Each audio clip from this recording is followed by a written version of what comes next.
Alright, and we should be live. Hello everybody, welcome back to Vinny Does YouTube. I'm Vinny, and today we're going to be reading some more Problem Sleuth. That's right, you're all ready for the finale. We're going to finish the... how many pages do we have left?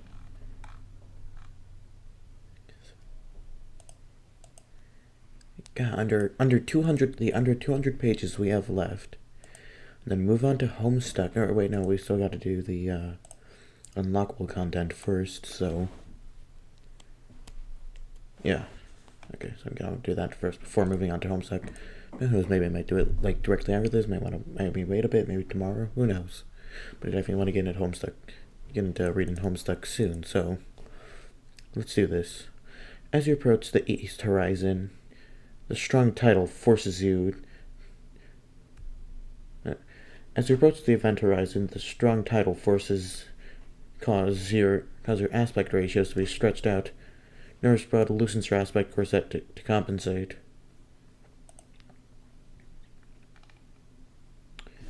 The closer you get, the more pronounced the gravitational time dilation becomes.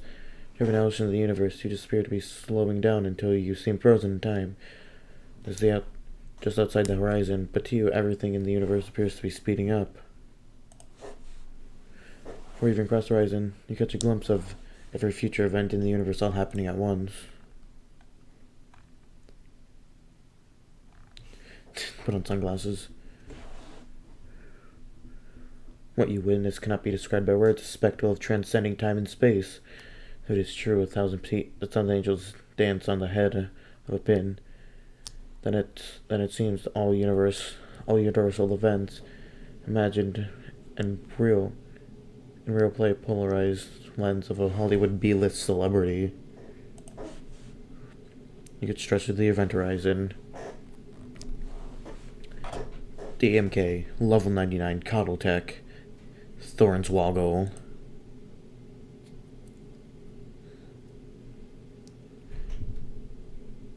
DMK deploys his black briar of cruelty. The macabre thicket acts as yet another impenetrable defense barrier, as if he even needed one.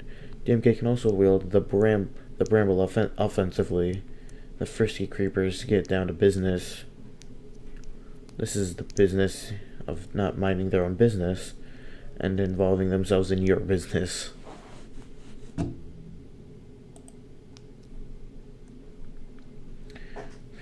PS and PI are constricted in the prickly sleeper hold. Could this be the end?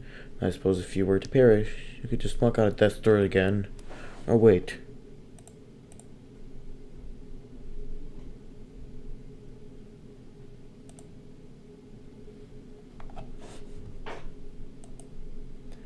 Hippo Inspectors, ascend to Godhead. The four PIs are beckoned by their creator, and GPI fondly regards his beloved children. GPI has a specific task for the four of you. Naturally, you're all eager to do his divine bidding.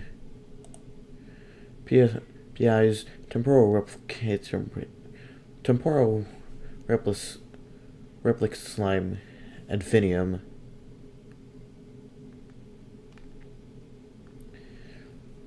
Each PI divides himself into two smaller parts, deploying one to the past and one to the future. Their parts continue this process ad infinitum. Soon the part pickles are so small they exist on the atomic scale, and so plentiful they occupy every location in every moment of the universe's history.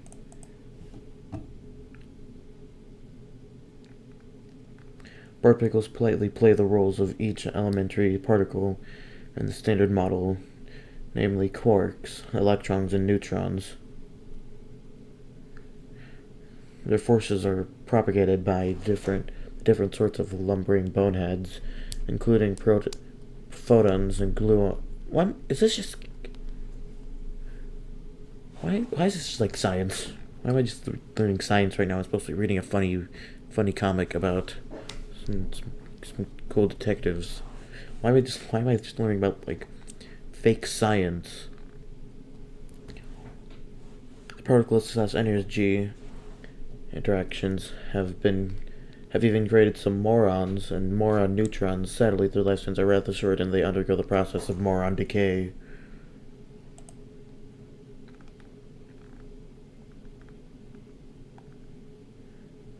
Particle spread throughout history to comprise all of the matter in the universe at every given time. And so it was that GPI created the universe. He regarded its creation with fondness and saw it was good.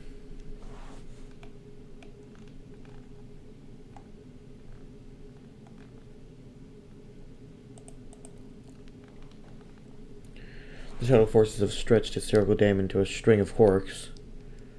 Nervous Rod maintains her voluptuous, full-bodied figure, but isn't sure how much she can loosen her corset.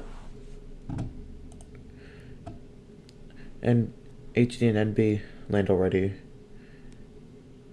HD reverts back to her original dimensions. The others land too. I wonder where the heck NB went. Seems girl standing on her. She tightens her corset. Oh! Because after that she was so wide that she just... Oh, that's fun. That's funny. Looks like the Demimon goddess has been waiting here to greet you whenever it is here might be. Well, wherever it is here might be. She had on an earlier occasion summoned her army of courtesan angels to help her escape. They naturally proved to be of no use whatsoever. There are an awful lot of them. 1,000 to be precise, each shrunk into a minuscule size. It could be that these 1,000 which are said to dance on the head of a pin. The head of a kingpin.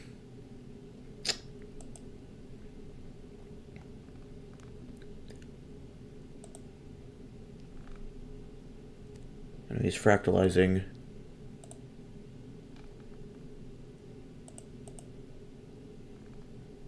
Wizuking Survey Kingdom. His Royal Excellency makes a regard and slightly disconcerted, per usual, of his realm through the brass eye-keep of his imperial gazing wand. He has been monitoring development with the nearby volcano, which until today had been inactive for centuries. So does see that Mount St. Lardus is fit to burst. Oh my. Oh god, another recap. You gotta be kidding me. The devil is touching up on a few of his notes. The devil is touching up a few notes on his sulfuric tablature. His documents tale which were last updated in the Tome of Wavering Souls are now the preoccupied death. I guess here's the last recap.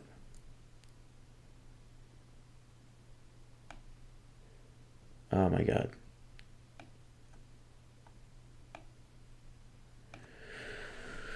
I was ready for this to take another half hour like the last recap did. When Death had finished his last entry, DMK had just exposed his second face. Team Sleuth had invoked their gambit schemas. HCN Historical Dame and Nervous Broad had become wandering through the sleazy brothel in the sky, with A-Stick was embarking upon a game of life with death. It is that game where we pick up again. The match began as a friendly, but one became quickly and reduced to a series of boorish tactics by A-Stick, who stole all of Death's money. When he was distracted, they pursued each other in their game pieces, but A-Stick struck a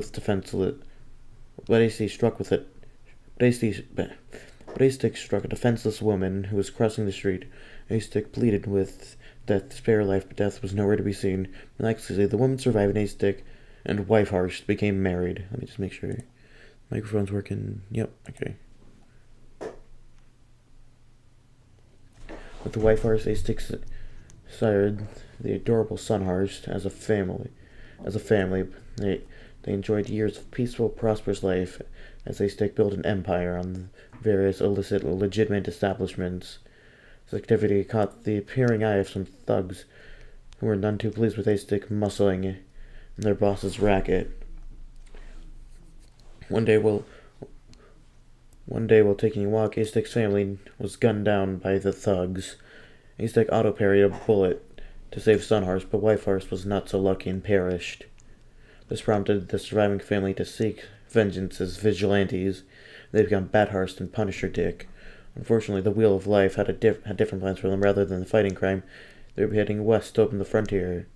Tragically, Bathurst drowned while they attempted to ford the river in their wagon. A-Stick was inconsolable with the grief and wandered the countryside heartbroken and alone. Eventually found a gun underneath a tree stump and shot himself. With each successive misfortune befalling A-Stick and Demon Head Mobster Kingpin's emotions level increased, causing him to be susceptible to why do I keep reading wrong? Causing him to physical attacks. This allowed Problem Sleuth to inflict major damage through his Gambit Schema, Candy Corn Vampire, with its heightened attributes such as increased strength, endurance, and vampire fastness. His first move was to invoke Combat Operandi. Armistice, summoning Death, was called from his game of life with A-Stick. Death gave Problem Sleuth his scythe to wield against Demon Head Mobster Kingpin. Problem Sleuth utilized this scythe in its various forms, culminating with the A-Bomb scythe, completely wiping out one of the Demon Mobs having its 2 health bars, and well as permanently destroying the scythe much to Death's sorrow. Just gonna go back to saying the acronym certainly names now. Concurrently to this battle, HD and B were trapped in the brothel, equipped with a couple of special corsets. They were confronted with a very large fan plug, which they needed to find a way to plug in for some reason. So them on a journey through the brothel, which involved conducting sultry performances in a series of private booths. It involved using items on hand to either remove a small mural from a wall, to conceal it with a coat of paint, or generously deface it in a rather seductive fashion. The performances were much to the delight of three gentlemen,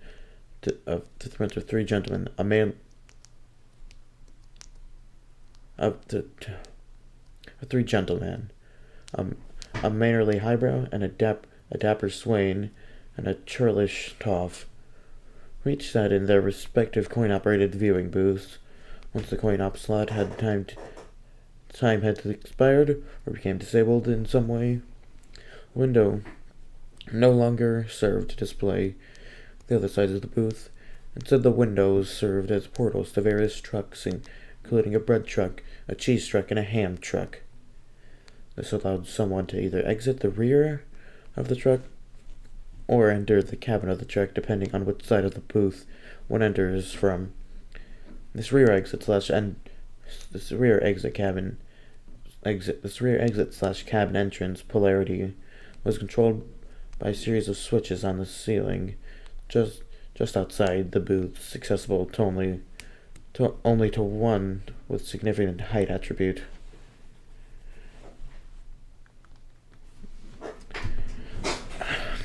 NB used these portals to thread the fan plug through them and out the backs of their corresponding trucks, stepping through the differently shaped portals, as well as making adjustments to her aspect corset.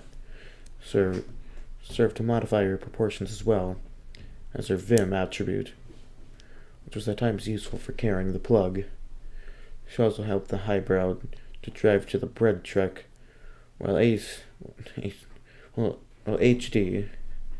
also drove the cheese truck with the swain to various destinations to facilitate the threading process, at one point threading the cord through the eye of a ham needle. Yeah.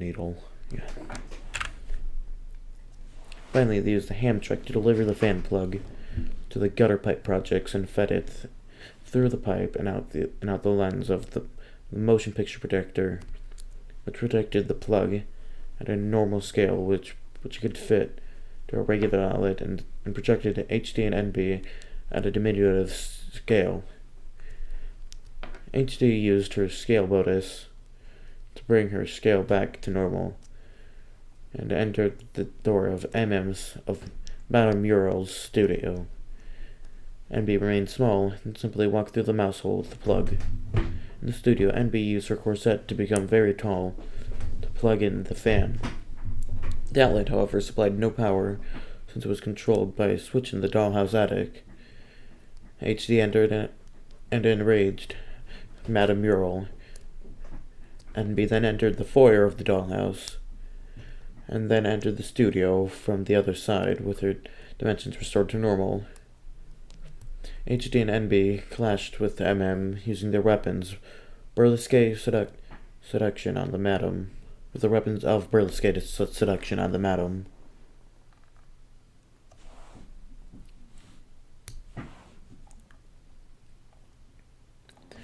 Meanwhile, F8 Fiesta Stick had grown tired of struggling with Demon Head Mobster Kingpin and decided to go mess up Mobster Kingpin's fort directly. He rode it like a mechanical bull and promptly crushed it with his impressive weight attribute. This sparked a wild chase through the greater facility, sending them down a dumbwaiter shaft into the speakeasy, crashing through the speakeasy floor into the speakeasy again, while shattering an oboe. Why have I've always pronounced it like oboe, shattering an oboe, and out the exit and into MK's legitimate establishment. They visited this establishment to find themselves on lovely Young Women Island, with a view of the clock tower and the Cartesian, of Cartesian alignment, whose hands crept towards the strike of the witching hour. Speakeasy patrons loitered in a crowd while DMK tried to blend in by swapping hats with a nearby gentleman. Fiesta Stick eventually discovered him, in the process thifting a top hat from the man, leaving him hatless. The two entered the sleazy brothel through the theater and fought their way through MM's studio where HD, NB, and MM were just about to clash. They fought their way through the dollhouse foyer, then into the pantry, where they continued on the struggle by the lazy Susan of Endowment.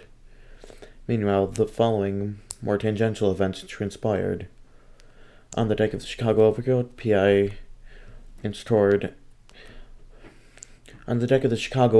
Pickle Inspector inched toward a large anchor, hampered by his Frankenstein slowness. At the behest of Sleuth earlier, 4 heroes from the kingdoms climbed the 66,666 levels in the Cathedral Syndicate Ascension, besting foes along the way. The dapper Swain found his way through the projector and was crushed by MK's careless foot. He recovered, though, to have a valiant peeping through his personal gawkular lens. Eventually, all 3 gentlemen would end up in MM's studio in a diminutive state.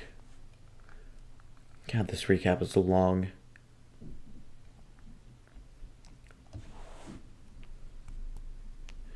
After suffering a series of attacks, retreated to the dollhouse foyer to equip her corset. She discovered it had been stolen, though.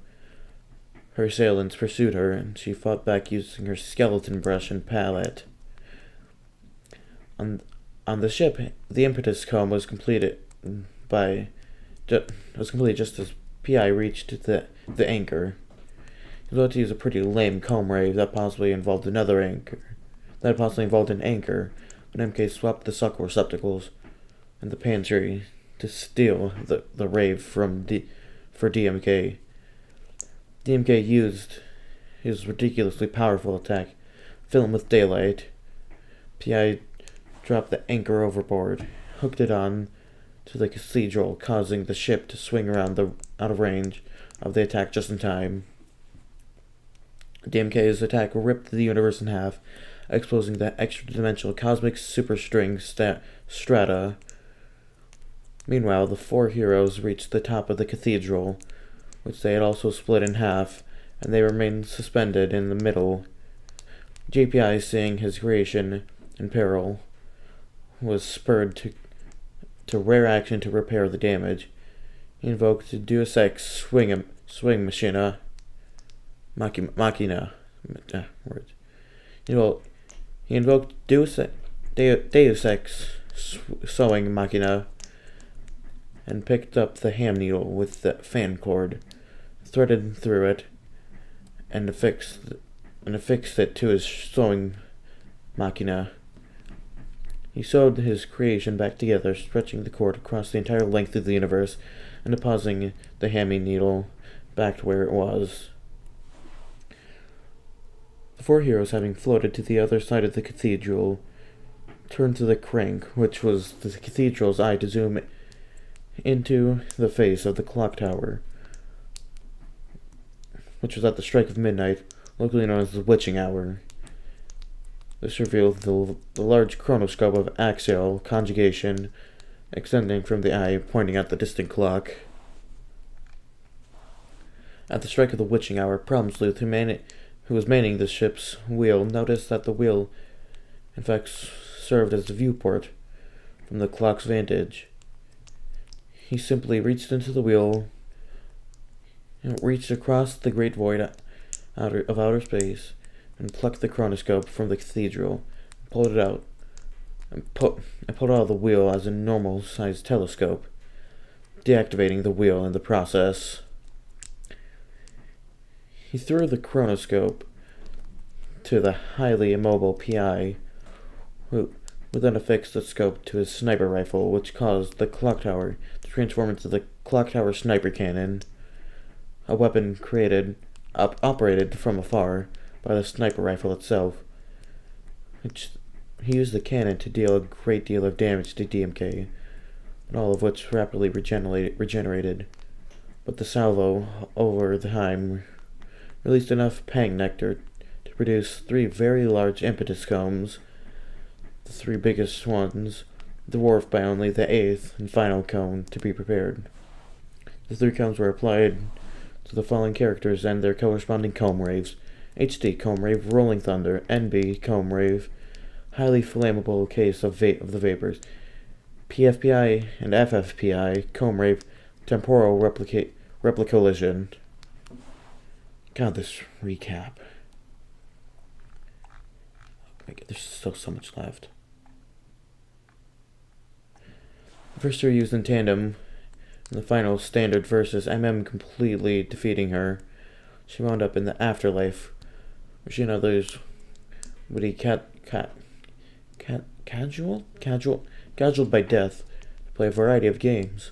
Other characters would relive in the afterlife in this manner over the greater course of events, including White Horse and Bad Horse, who died in the game of life as previously described. Also winding up in the afterlife would be Fiesta Stick, when during his scuffle in the pantry, MK swallowed him whole by reversing his belly of the whale attack on him through the method of extortion. This caused MK to absorb FAD's essence and become FMK, a much larger, heavier version of himself. It had also become apparent that MK was the one who stole MM's corset, the gravity brassiere, as he was wearing it at the time of the incident. To restore his former size, he simply pulled on the volume of the drawstrings to decrease his volume. This concentrated his weight to a smaller patch on the floor, which caused to collapse and fall through. He landed underneath the dollhouse table, beneath which the 3 diminutively sized gentlemen had gathered. 4 heroes would eventually gather up there as well, as they had since ascended/descended the other side of the cathedral to the city streets, and jumped through the projector. This group eventually included all of the speakeasy patrons after the witching hour expired, including a hatless man who managed to obtain the ink of squid pro quo for later ill-advised consumption. After slaying MM, After slaying MMHD and NB required the skeleton key to unlock the door to the upper floors. They ascended, freeing several lovely young women, and covering Ben Stiller's sunglasses. They had reached the attic and flipped the switch, supplying power to the outlet. The fan, however, did not receive power right away, since the electric current now needed to travel the entire length of the universe, a journey which could take light approximately 32 billion years round trip, and would take the current of the copper wire even longer. Below the dollhouse table, the gentleman aggressed FMK floppishly, which caused him to tighten the gravity brassiere to increase his mass while decreasing his volume, while making his gravitational pull overall. This caused HDNB and the liberated lovely young women to fall through the floors under the table, where the gentleman and the four heroes would battle what had become DMMK. They fought DMMK to no avail, as his gravitational field absorbed each attack. The highbrow playfully used the small kingpin, this level 4 hoop tech DMMK Katamari ball, which had been rolling up everyone in the room into a ball, stuck together by his gravitational field. Angered, DMMK pulled his drawstrings even further, increasing the mass and falling through the bottom of Lovely Young Women Island altogether. The jumble of characters fell through the sky for some time, while below the others dueled with DMK, not DMK. There's Dark Matter Mobster Kingpin and Demon Head Mobster Kingpin. Their acronyms are very similar, but they are not the same at all. Zombieistic used combat operandi. Check yourself, Jonah. To summon a whale cannon. Zombieistic and the whale fell onto a prison building below, where the whale died on the roof while ZAD crashed through the numerous floors and became trapped in a cell with a prisoner. Eventually, ZAD, the whale, and the prisoner wound up in the afterlife too. PFPI used the penultimate comb ray of temporal replicollision in conjunction with his future self, FFPI, who finally appeared from FPI's previous use of temporal replica simile,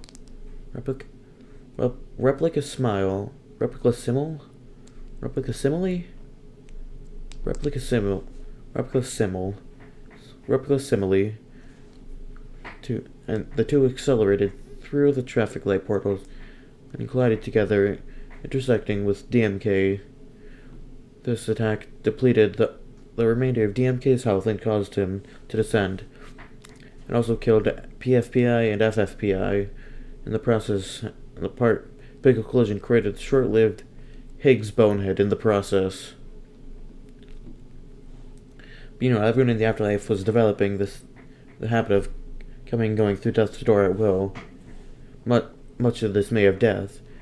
It was at this point when Astic shot himself in the game of life, emerged from the game unharmed, and reunited with his family, which set DMK's emotion to be maxed out, and the time to dealt with the massive damage by the replica collision.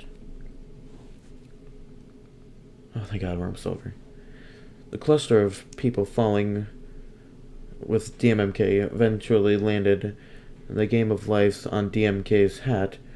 All the characters except for DMMK exited life's door opposite of death's door for a large reunion that with the deceased characters on top of the hat. PS turned the ship's wheel, causing the large barrel to fall and bounce off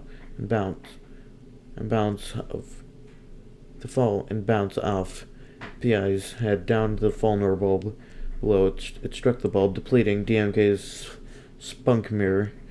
The bulb closed. DMK's ascended and soon revealed his third and final phase. PI's gambit schema finally wore off when the ripeness attribute had finally depleted, completely rotting the schema pumpkin, which may never have existed in the first place anyway. DMMK, in the game of life, pulled his drawstrings hard enough to collapse into a black hole, becoming BHMK. BHMK, I don't remember what that stands for. Oh, Black Hole Mobster Kingpin, right. BHMK sucked his two groveling thugs in the entire game of life. All the characters on the hat. Sandstat? I'm sorry, what? Sans Death? What? It's 2009, way before Undertale. I don't remember. What is Sans Death? I don't remember that. Life Store and Death Store were sucked too. They landed on top of BHMK's hat inside the black hole, greeted by Demonmon, the Demonmon goddess, the 1,000 courtesan angels, with no apparent means of escape. DMK's new form quickly snarled PS and PI to the Briere of Cruelty. PS had recently obtained the ink of Squid Pro Quo, dropped by the Hatless Man. They set to discover a weapon to wield against DMK. In space looms the biggest comb of all. Nearing completion, orbiting it, is the moon, which itself orbits the Candy Mega's legs, which can support the precious Captain Snoop bust. Also, on GPI's instruction, PPI, FPI, PFPI, and FFPI just became all of the subatomic particles that had ever existed in the universe. Now has comprised every character in every physical location all along. The devil wonders why he isn't bothering with this useless exercise in the self-evident.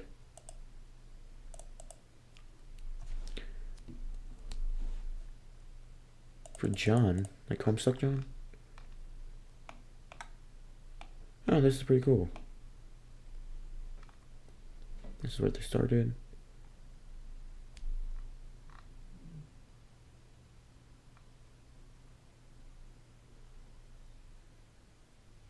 Oh wow, this is actually pretty cool. Like an actual map.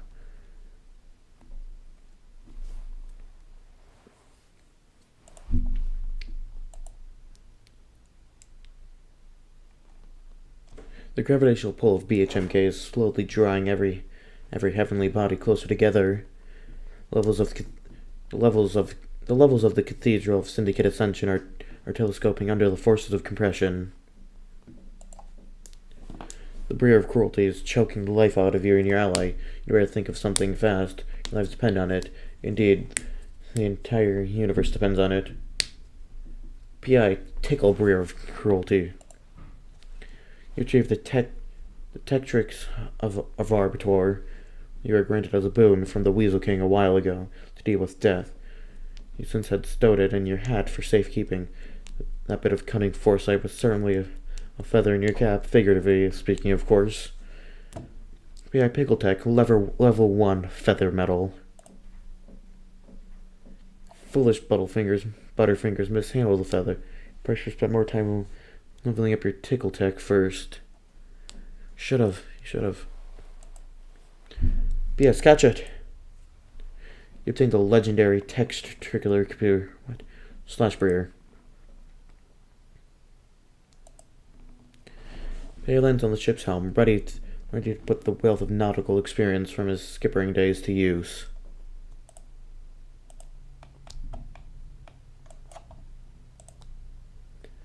Final comb status. The 8th comb is complete. P.S. Full suckle receptacle. Let's go, let's do this. Sepultrude.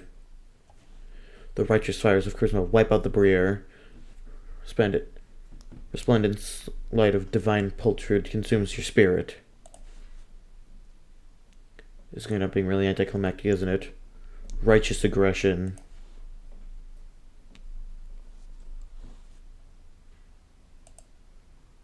The MK's third meter has been eliminated. Death secure doors. While everyone is directed by the spectacle overhead, you think now would be a good time to launch the contrabass clarinet within the doors of life and death.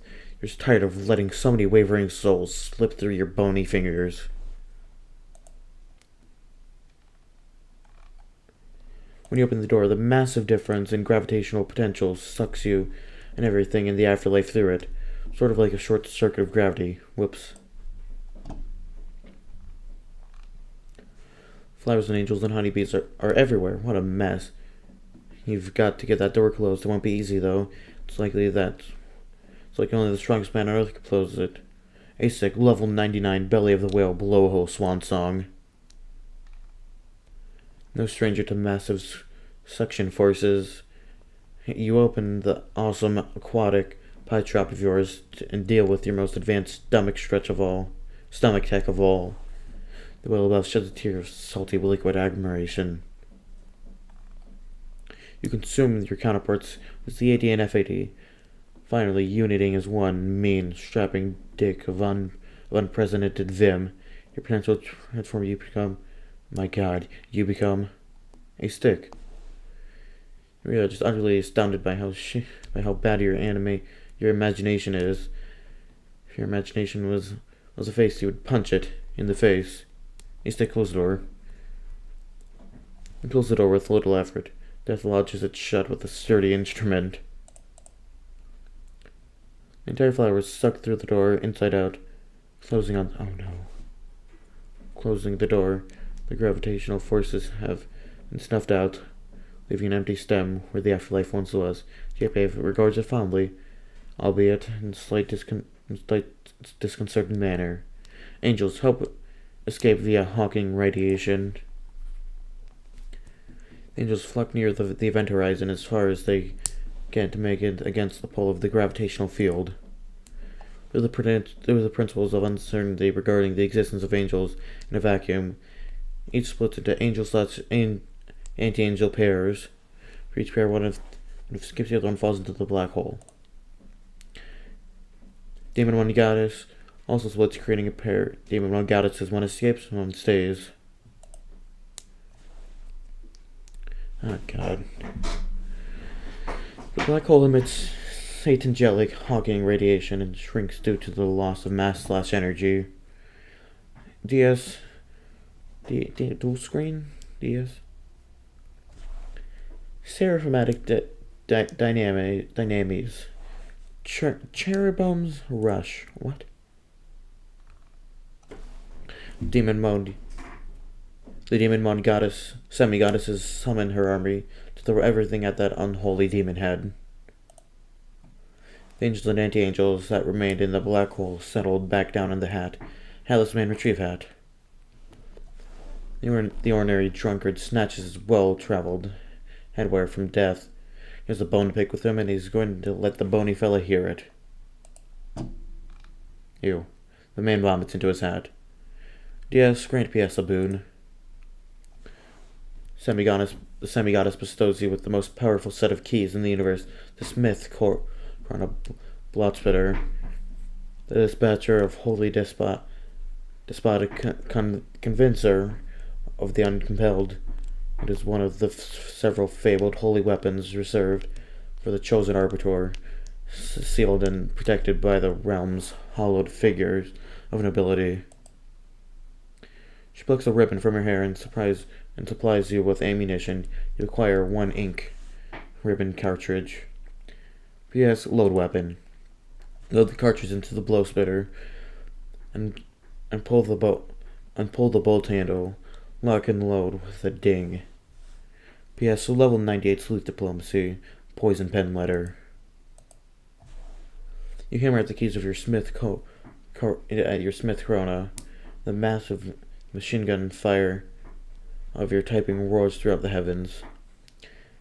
You pen a strongly worded, rather unpleasant note to DMK. With a flourish, you notarize the memoriam with some official marks and present it to DMK for judicious consideration. I want to read it.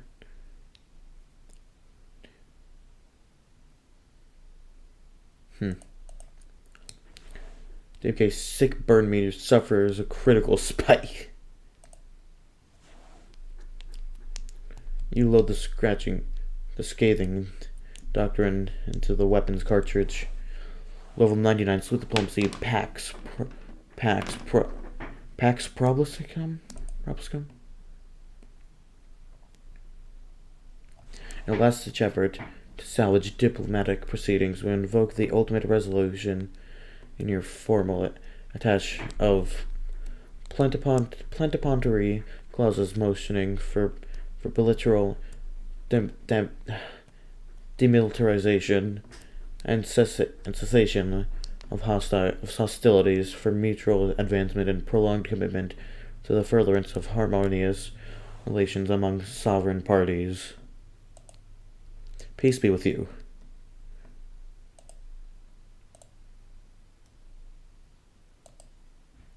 DMK's second health meter has been eliminated. BHMK Titan drawstrings. No, come on. Seeing as your precious black hole dwindling, you give your Brazier's drawstrings another tough tug.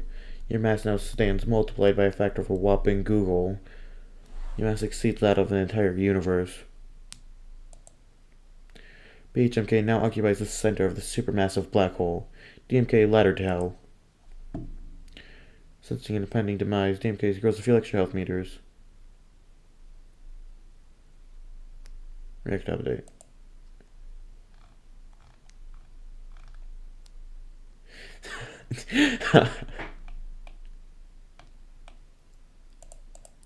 I'm sorry, readers, never mind, continue.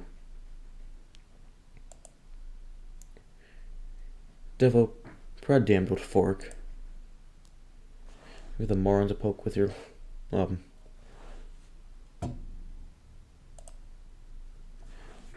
universe is becoming a rather crowded place, you tell me.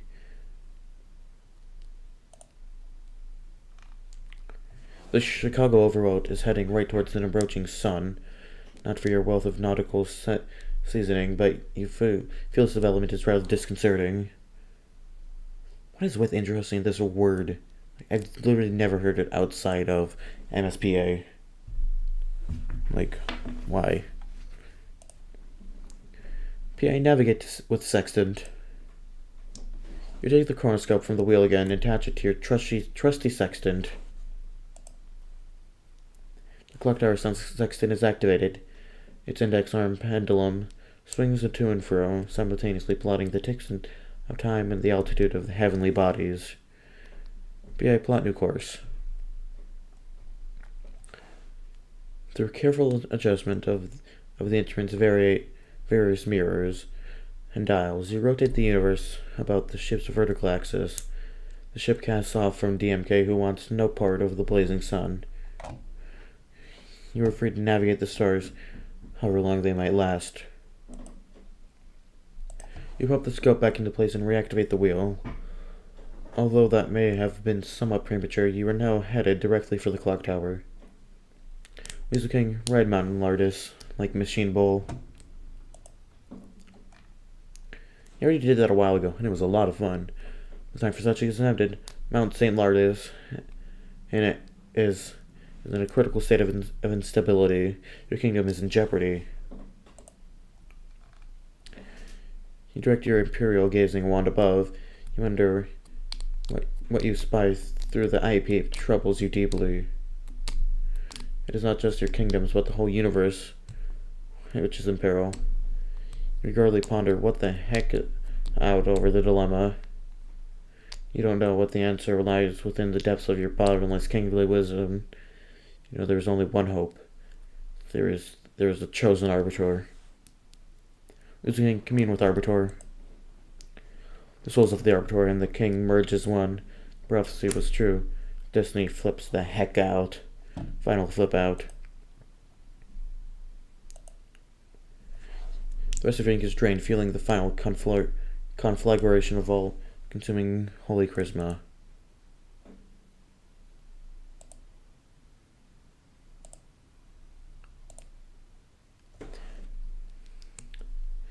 The majesty of your personal charm spreads through the cosmos. Legend will speak of a great champion of poultry. Scribes will scrawl his praises. Bards will wail his glories. Poets will bleed their inkwells dry and weep them full again. Men of character will breathe this story, their passion as warrior blows white conch and jagged rock. As Palmer puts fleshed lip over the lover's mouth, and of spirit flame, one of open shirt, snug of pantaloon. A champion who by metal of his glowing personal charm alone saved the universe. Here we are. Hold on a second. There's still like 100 pages left. The vulnerable blooms, exposing DMK's fetal seed pod. If it is allowed to detach, it will mature into a new, revitalized DMK. You should probably never let this happen. Unfortunately, sepultured, sapped the last ounce of vim. There's an even large object you're going to throw anyway. You know that useless skip of yours is self-gaveling somewhere. The useless skipper makes note of the development with his keen ogle. No time to correct the ship's course. You have to refit the sniper rifle with the scope of the final kill shot. Hurry, you fool! This is incredibly urgent. BHMK 10 drawstrings to limit. Enraged by the downfall of your demon head, you give the corset one last tug. Your mass soars to an insane multiplex of one Googleplex. Through the interruptible extraspatial crannies and fissures within the singularity, you undergo another bizarre transmogrification. Transmogrification. BHMK retrieve arms from crannies and fissures. You've already got 1,000 of them, Lardis. BHMK swells the monstrous, ultra-massive black hole. The sun is absorbed by the black hole, filling it with daylight. The stellar body heats up the ludicrous battleship you call an ass. Elsewhere, molten rock churns. PA finally puts the sniper rifle together and takes his aim at the seed pod. DMK is too weak to resist the pull of the black hole anymore. PI misses drop opportunity unless there's one less hope. PI fire at moon? You blast the last chunk of the moon. Captain Snoop and his mecha legs are jettisoned from the satellite. There goes the moon.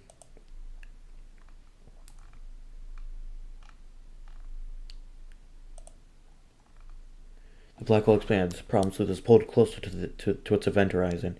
You watch the universe events around you accelerate as it approaches. Chicago approaches the clock. Just before the ship collides, the universe lips around sporadically. For some reason you can't explain it. Time zooms off to infinity. Electric current travels through the fan cord across the relactive words, shortened span of the universe in a blink of a relatively accelerated eye.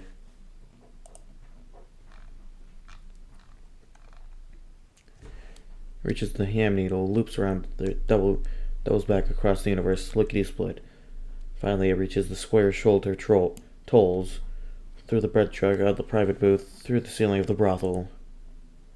Captain Snoop's mount comes to rest at the foot of Lovely Young Women Island. The end of his long journey coincides with that of an electric current. No, Snoop Dogg, no. The bus falls through the labyrinth pseudocube, comprehensibles, unfathomable catacombs. Egad, once again, there's no time to correct the ship's course. You gotta save that bus. Only you can do it. You know what's inside you know that cube inside out, literally. Steer, universe. You pop the scope back in the wheel and steer like a man possessed. Mature the ultimate steer tech. Chauffeur's reckoning, a man, a wheel, a dream. The universe flips around sporadically for reasons which are now plainly evident.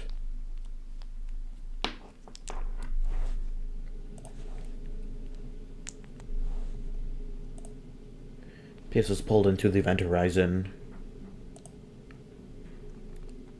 Snoop emerges unscratched. The cape has been bested once and for all. It vanishes.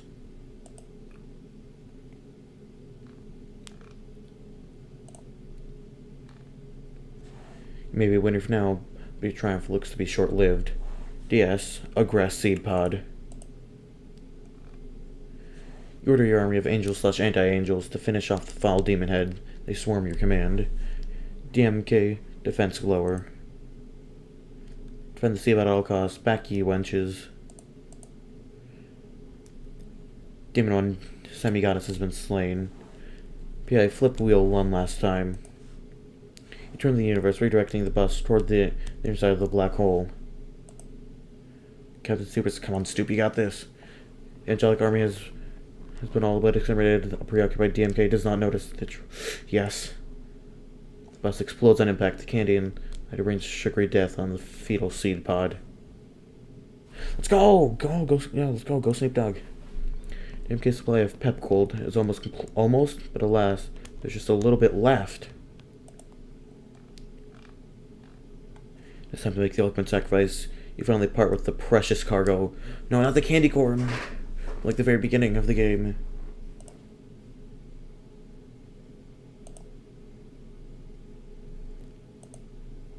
DMK has been slain. Let's go! Here comes that moon. Brace for it. Everyone brace for impact.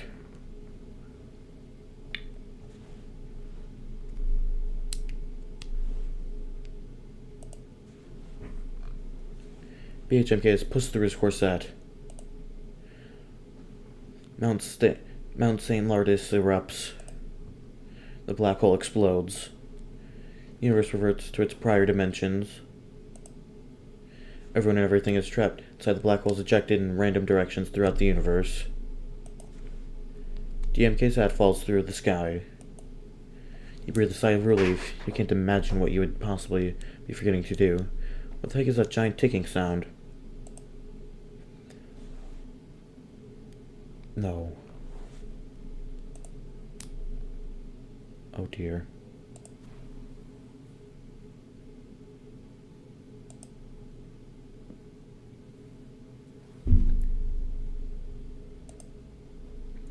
The bust of face sends you reeling.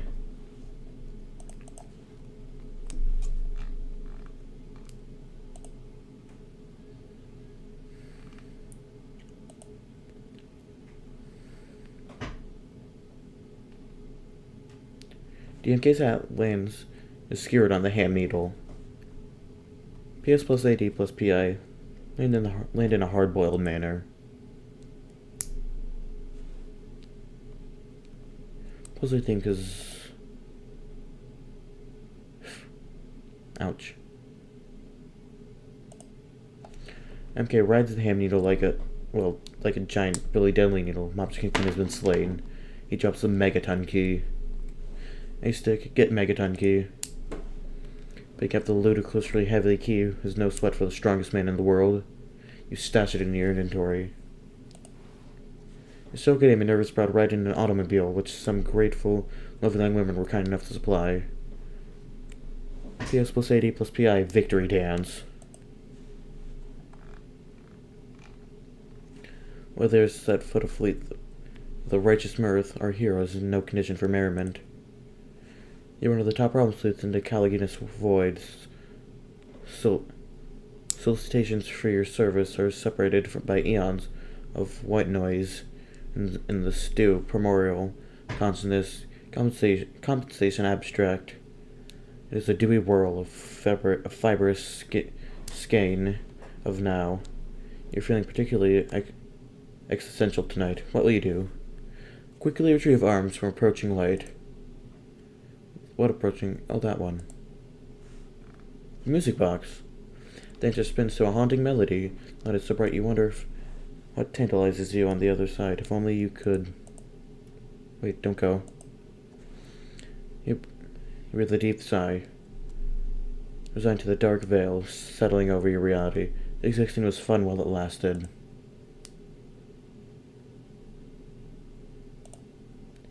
What's the meaning of this moist feeling on your cheek? What mad torment did the gods have in store for you next?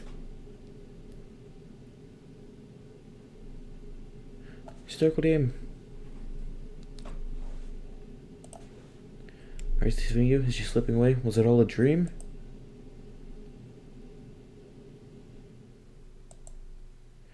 It wasn't a dream. Quit bumping gums. It wasn't a dream. Quit bumping gums in noodle-nosed loon. Now prop your lazy bones on the gate. Now prop your lazy bones on those getaway sticks and shake a leg, mister. Everyone on this flivver, this trips for biscuits, you see? Everyone getting flivver.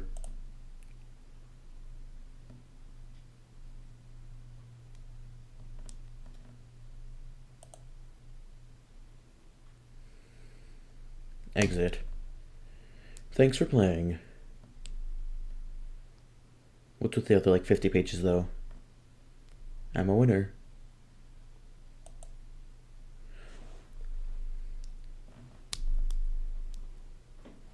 Story me. Epilogue. Yippee. Epilogue next. Alright, so that was Problem Sleuth, I guess. Now we just gotta do the epilogue.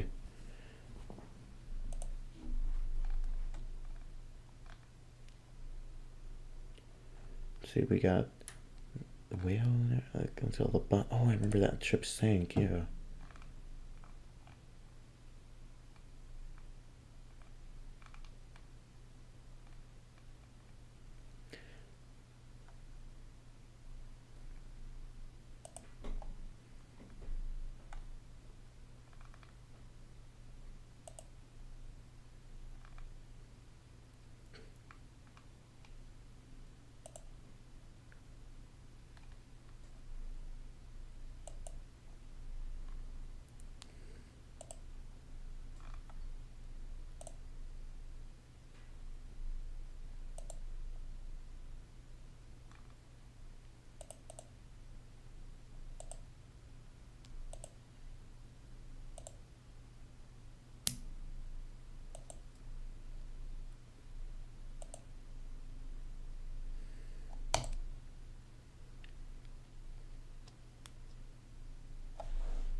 Pie.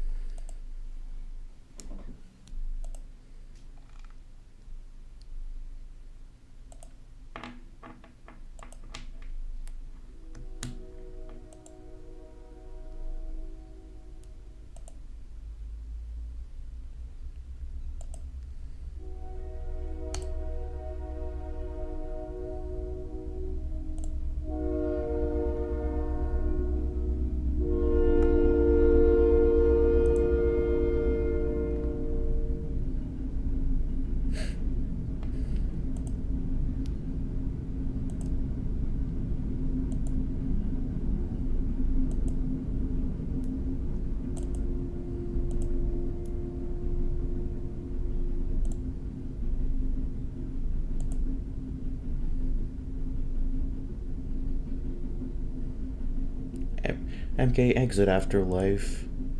That's nowhere to be seen. Makes this opportunity once again to sneak out of death's door. Oh, he can't because of the thing. GPI finally regard creation.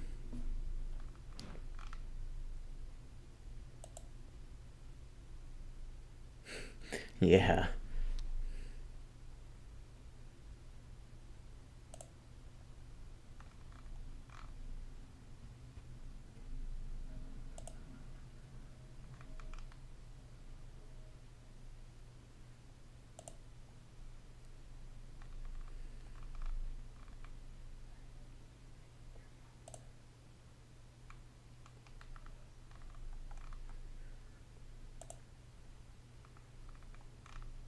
Ring. Another balmy summer evening. The city rolls these nights like a loaded dice. Stuff for a flat foot to make in a town like this. Sometimes are built loose and stiff breeze of upsets blows through. But these bricks are tight knit, built like damn Chipaway birch bark canoe. how much daylight seeps through, see? A gumshoe asks questions, and questions. It's like some shawless dame frostbitten in winter. Too proud to take your coat for some damn reason. You know the dames are the city turns cold shoulder type fella. It's all there is to do it. To it. Steak dinner doesn't pay for itself if you catch my drift. The streets won't bang on your office glass and ask for placitation. The streets ease themselves, but a type of fella who knows better than to just step aside. A man finds the space between the city's greased wheels of upkeep, when the time spins along the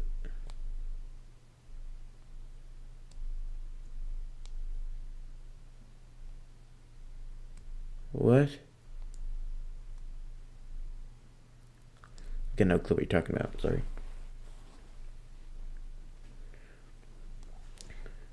The streets won't bang themselves up. Okay, but man finds space between the city's greased wheels of upkeep, and the time spins along sees it. Yeah, it sees that there were feet filling up the shoes on just the slab of rock.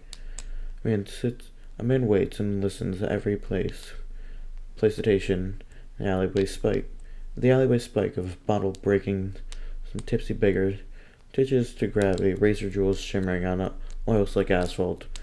The wail of a baby 3 floors up, ink is blottered. Before the pact of appeasement sealed, hot formerly dabbed on mother's wrist, and the shrill complaint of a phone. Ain't no one can say man wasn't filling shoes here. Answer phone. Pick up the phone. To no surprise, there was just some dame yakking about something. It's always the same with the dames. Always rope to fix some John with busy meat hooks and a spell of bad habits. Makes man reach for his flask just thinking about it. Miss Fuel just settled down. I'll toots listen. I can barely make up a word of your sweetheart can only make heads tails of. Hang up. The woman was clearly hysterical. Doesn't matter if she had to say the hard-boiled lug. Like you has seen enough weepy lamps and spoiled makeup jobs to know what the matter is.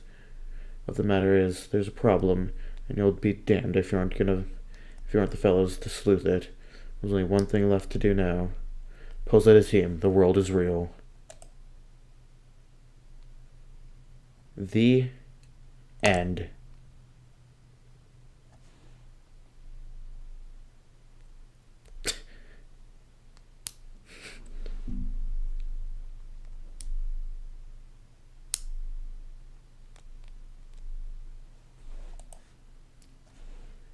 Well, that was Problem Sleuth.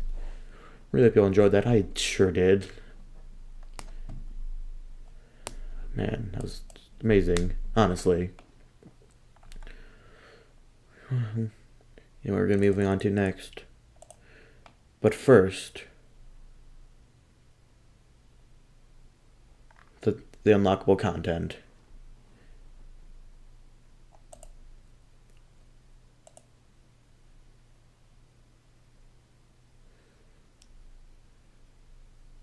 I'm gonna miss these characters, you know. Homestuck, I'm sure they'll be great, but really, I've just grown so attached to all these characters.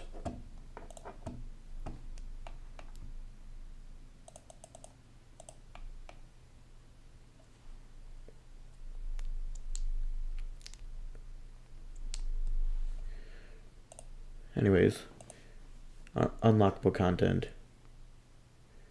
You have entered a valid game code and unlock some exciting fan-requested game commands. These are drawn and posted to the fans who made donations. Fast A steak plus zombie A steak plus A steak. Throw your hats down in disgust. Pick Inspector Fall in a shockingly inappropriate manner. Pick Inspector Fall in a badass noir anti-hero matter. Prompts with Gambit Schema and GT Candy Corn Tiger with a face. MK, strike villainous pose with surly thugs. PI, invite your unexpected guests for a rousing game of Dungeons and Dragons. We're chasing his players. Starting from this point in Problem Sleuth.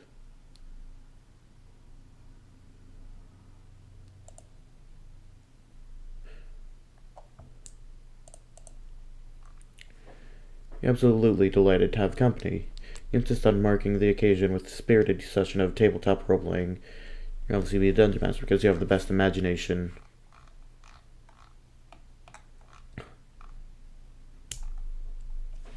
You set up the game with a variety of character sheets and lookup tables, as well as an array of dice, including several caramels, a couple of pieces of rock candy, and an everlasting gobstopper. Bronsters can't make Comes makes fuels to establish his ability scores, but can't make heads or tails of the stupid pieces of candy. He stick eats several caramels.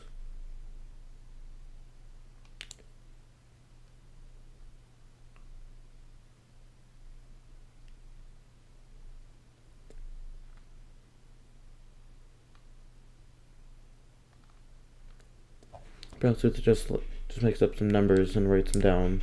His character is Snut Rough Nibblecab, a valiant heroic weasel rogue, barbarian. He's incredibly powerful and brave. P.S. draws a cool picture of him on the back of his character sheet. Ace Tick doesn't have the patience or imagination for filling out his character sheet. He draws pictures of his really cool and badass character, a hog cyborg with a big-ass gun that shoots spiders at the president, and a knife for a hat, and a motorcycle that is a bomb. Pilgrim Spectre begins spinning a wildly imaginative and convoluted quest for these two heroes who've been united with the legendary rough hewn band of firefighter brigands to storm the empire of 1,000 witches, and by the merciless bathing king of greed. He bellows there will be a fistful of oily, dirty cash. So the first two shrews the fellow that made these hooligans fate. Bouncer falls asleep. A6 starts chatting up one of the dames. Yeah, fine. But yeah, ogle Amanda disconcertingly.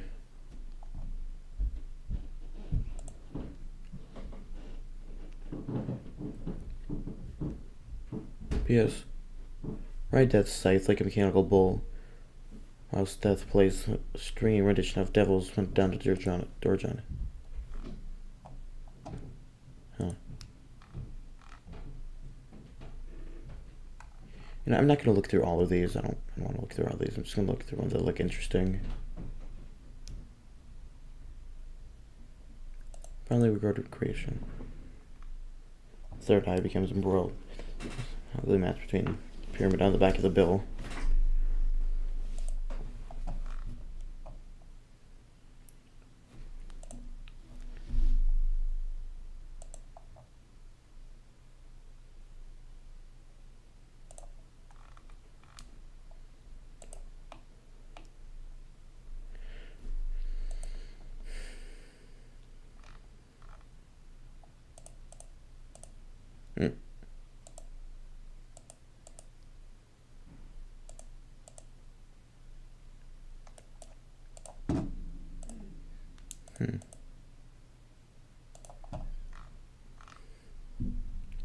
Yeah, okay, nice. Let's see, I'm gonna look at the science frequently asked questions.